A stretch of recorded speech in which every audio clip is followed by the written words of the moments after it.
ஜஸாக்குமுல்லாஹ் ஹைர்.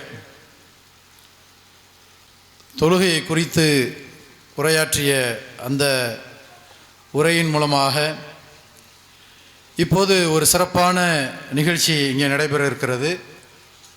அது என்னவென்று சொன்னால், ஜமாத் தொழுகையை சகோதரரை நிறைய சுட்டி காட்டினாங்க. ஜமாத்து தொழுகை ஒருவர் தனியாக வீட்டிலோ அல்லது கடை வீதியிலோ தொழுவதை விட ஜமாத்தாக தொழுவது 27 மடங்கு சிறந்தது நபி ஸல்லல்லாஹு அலைஹி வஸல்லம் சொல்லியிருக்கிறாங்க.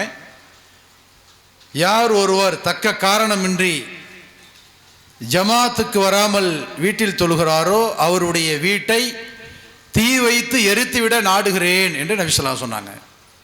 அதே போல் ஒருவர் வீட்டில் ஒளி செய்துவிட்டு பள்ளிவாசலுக்கு வருகிறார் என்று சொன்னால் அவருடைய ஒவ்வொரு பாத அடிக்கும் ஒரு நன்மை எழுதப்படுகிறது, ஒரு பாவம் மன்னிக்கப்படுகிறது, ஒரு தரஜா அந்தஸ்து உயர்த்தப்படுகிறதுன்னு சொன்னாங்க. இதுபோன்று ஆண்கள் கட்டாயமாக பள்ளிவாசலில் தொழ வேண்டும். சிறார்கள், இளைஞர்கள், இப்படியாக எல்லா மக்களையும் நாம் ஆர்வப்படுத்த வேண்டும்.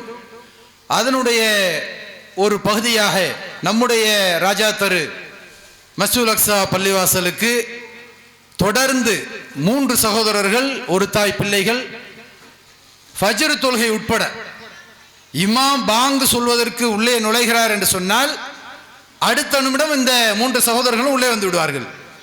ஃபஜ்ருக்கு வருவார்கள், லொஹருக்கு வருவார்கள், அசருக்கு வருவார்கள், மஹ்ரிப்க்கு வருவார்கள், இஷாவுக்கு வருவார்கள்.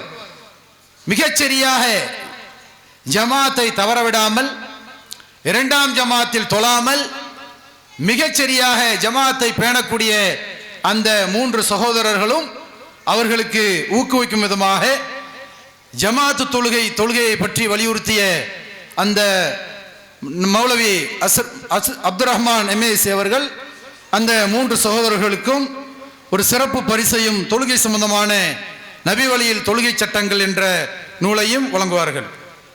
அவர்கள் சுஹைல், ஜாசிர், சிராஜ் 3 பேர் மேலே வாங்க.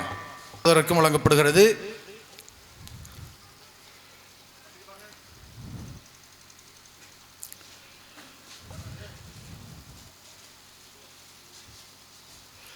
அடுத்ததாக சிராஜ்.